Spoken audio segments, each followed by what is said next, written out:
lekhetha ikumgedlela inkosi enkulu uBombela Stima Samampondo, baba mkhulu phakathi ami. Wayedabukisa kakhulu yena uShembe, nayo impilo yakhe ayiphila. Kodwa iningi labantu lalingamdabukeli nakancane ngenxa yakho ukuthi badidwa yibo abelungu ngaso isithombe ababesifake emasontweni, ukuba benze abantu abamnyama bebe nozwelo kakhulu kubo abantu abamhlophe. Njengoba kokukhona sona isithombe sapopayi womlungu owawubethelwe ngazo izipikili ezintathu esiphambanweni. Lo popayi babekhuliswe ngawo kusukela bebancane, befakwa umuzwa wokuthi ngaso sonke isikhathi udabukele umuntu omhlophe. Lelo tulo labo abamhlophe lasebenza kahle kakhulu, njengoba lezi zizukulwane zawo amakhosi oDingane noCetshwayo noSenzangakhona kanye nabo oDinizulu babengasabadabukeli nakancane ngaso isihluku ababebulawe ngaso, njengabo oSgananda wakwaShezi owabulawa ngaye uphoyizeni wase ephoswa ethuneni elifishane efaswe ngozankosi, kanye nawo amakhosi asemampondweni ayenqunywa amakhanda, okwenza ukuthi bonke ababengamakholwa asezimishini bekhohlwe ngawo amaqhawe awo, futhi bengabadabukeli nakancane njengoba kwakungabantu abamnyama. Nazo izinhlupheko ezinkulu zakhe uShembe ayibhekene nazo, kwakungafiki nomncane umuzwa wokuthi bamdabukele, okuze kube ngcono wona amaNdiya ayikefikelwe yiko ukumdabukela, njengoba wayehlala kuwo umuzi walo iNdiya. Kodwa nawo lokhu kuhlala emzini wakhe uPasariya iNdiya kwakungenele, njengoba phela wayehamba eshumayela ezindaweni ezikude.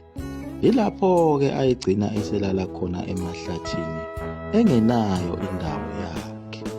Kwesinye isikhathi wagcina esesizwa yibo abantu ayebashumayezile baphenduka bese elala emzini yabo.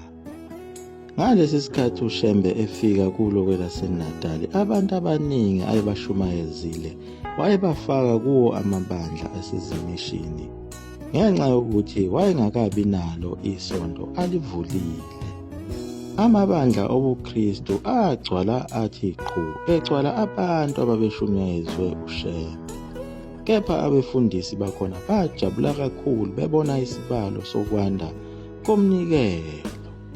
Labo befundisi babengazi ukuthi lukhulu liyeza luyenyelela ngelinye ilanga uyobalanda laba bantu uShembe sebaphindaphindekile. Yikho kanye lokho okwambangela yona inzondo lapho uShembe esenebandla khona elaselisontela khona emzini wakwaHlophe, lapho kwaqala khona ukwanda kwebandla lakhe uShembe ayithunywe uNkulunkulu ukuba azolenza. Baphuma belakanyana abantu emabandleni akhona ezimishini obuKristu balandela uShembe. Yilapho-ke okwaqala khona umsindo, mabethi laba bantu silandela umsindisi usefikile.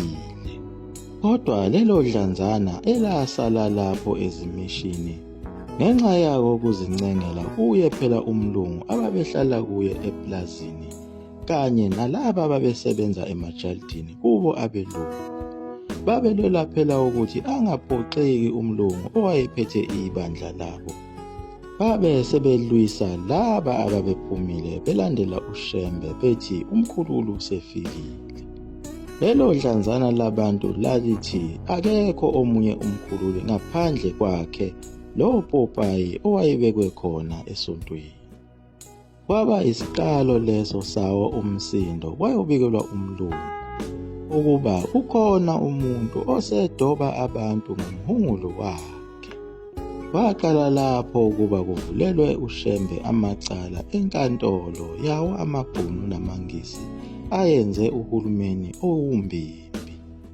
uShembe wayehlupheka kakhulu nalapho ebizwe khona enkantolo icala lakhe lizongena ekuseni ngo-9, kwakuphoqa ukuthi ahambe aphinde ayolala emahlathini abude buduze nayo inkantolo ukuze ezovuka ekuseni afikelele enkantolo. Kodwa wayekethi mayesevuka lapho ehlathini abantu abamnyama babengamdabukeli kuko konke ukuhlupheka kwakhe. Babethi ibambe ngakho bese bedabukela uPopayi obethelwe ngesipikili ezintathu. Babesha beqholoshe ngalo Popayi bethi lo Popayi wafa kwaphinde wavuka. Lapho uShembe wayesuke enganakho ngisho ukudla. Amacala amaningi uShembe wayefike ewawine ngawo amalengiso ngenxa yalo iBhayibheli ayalelwe uNkulunkulu ukuba avike ngalo. Phela abanye abantu basebemzwile uShembe nezintshumayelo zakhe ukuthi zazivusa umqondo wabantu ukuthi abuyelwe emasisweni kubuye nawo umhlaba wabo abantu. Lokho kushumayela kwakhe kanjalo kwakuveza ngokusobala ukuthi wayeyilo iphekula lombuso wawo amaBhunu namaNgisi isinyalela kodwa engaboni wona amaBhunu namaNgisi. Njengoba wayehlale ewatshela kwawona amakhosi ukuthi njengoba ngilapha ngizoqinisa izihlalo zamakhosi kubuye nomhlaba wenu makhosi owadliwa ngabamhlophe. Kodwa ngalo uthando olukhulu labo abantu abamnyama bethanda abantu abamhlophe babe bengamlaleli uShembe kulezi zinto ayezesho.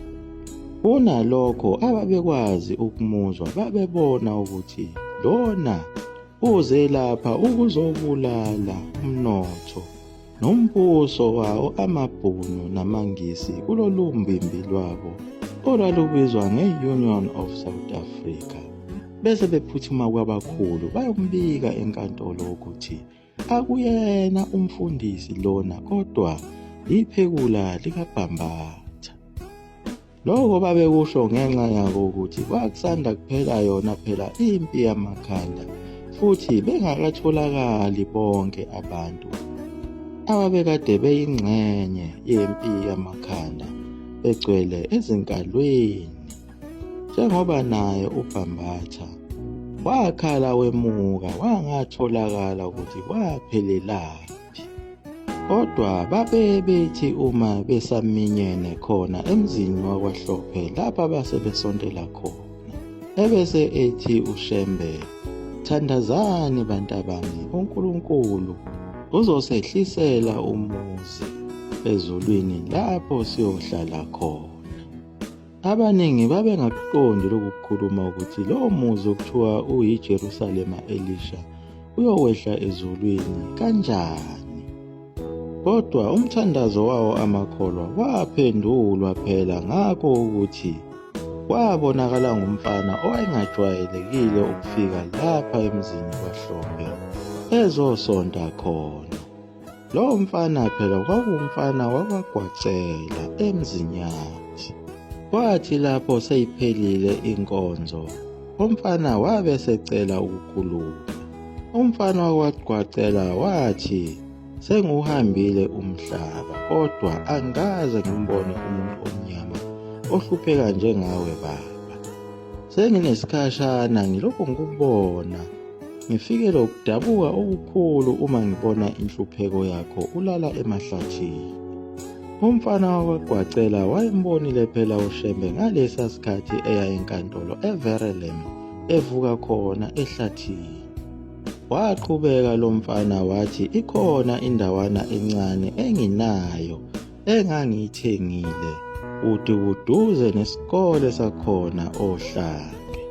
Le ndawo bengiyithenge kubo abelungu kodwa bengingakaqedi ukuyikhokhela.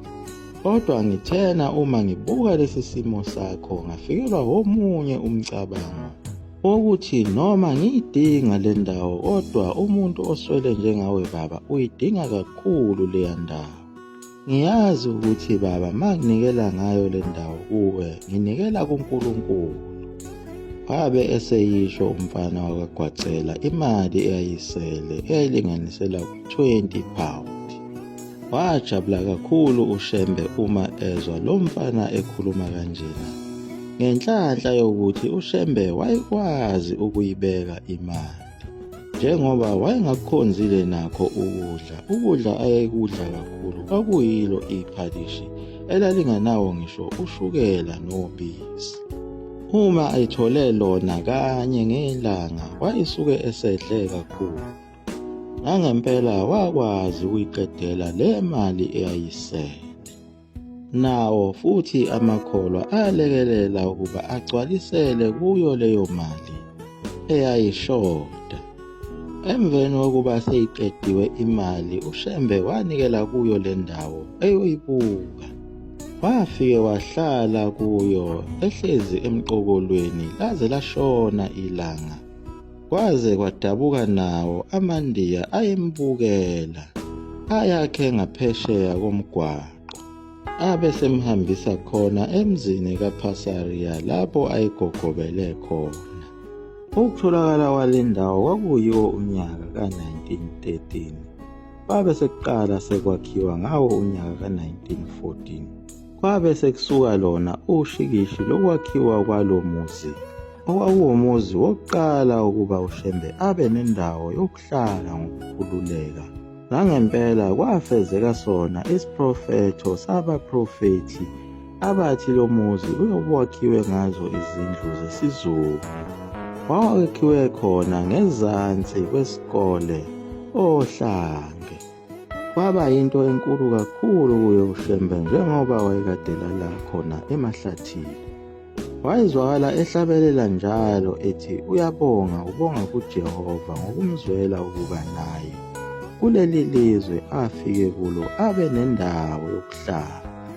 Njoba wayesehlanganise iminyaka emine enganayo indawo yokuhlala, ethi yena ehaphila ngako ukuhamba enkashela egogobala emzini yabantu. Abaningi babengezwa ukuthi wayihlabelela ethini uma esethi ubonga uJehova ngokuthi amzwele ukuba athole le ndawo yasekuphakameni. Kodwa amakhosazana ayeseduze kwakhe ayezwa kahle phela ukuthi wayethi ekufikeni kwethu kuleli zwe lasempumalanga sasizula singenayo indawo lapho singaphumula khona. Kepha wena Nkosi Jehova awuzange usilahle. Ekudabukeni kwethu wasilondoloza njalo. Namhla sesiyabonga. Wena dwala labadala, wena mthunzi wokuphumula, pompozela phezu kwethu. Thina siyesaba umusa wakho, wehlele phezu kwethu. Hleze singawugcini ulaka lwakho lusehlele. Lesi sihlabelelo sakhe uShembe ayithi mayesesihlabelela ajule, ekhumbula yena phela uNkulunkulu emsusa entabazwe ethi hamba uye ezweni lasempumalanga uyobuyisela abantu bami emthethweni wami. Nakhu-ke usefikile khona ezweni lasempumalanga. Kodwa futhi uyakuveza ukuba wayemesaba yena uJehova, njengoba wayengamsoli nakumsola ngokumhluphekisa kwakhe, wamletha kuleli zwe lasempumalanga. Wazomlalisa emahlathini, kodwa wayebonga konke. Noma ngabe kwakukuncane ayekunikwa uNkulunkulu, wayekubona njengomusa omkhulu. Eze esho nokuthi lo musa ongaka uNkulunkulu amenzele wona uyawesaba, ngoba ngelinye ilanga mhlawumbe uyoqhosha aqholoshe ngalo musa awunikwe uNkulunkulu, ahluleke ukuthi awugcine kahle nawo lo muzi wasekuphakameni osewuyigugu kuyena. Bese ulaka likaNkulunkulu luyamehlela kanye nawo amaNazaretha.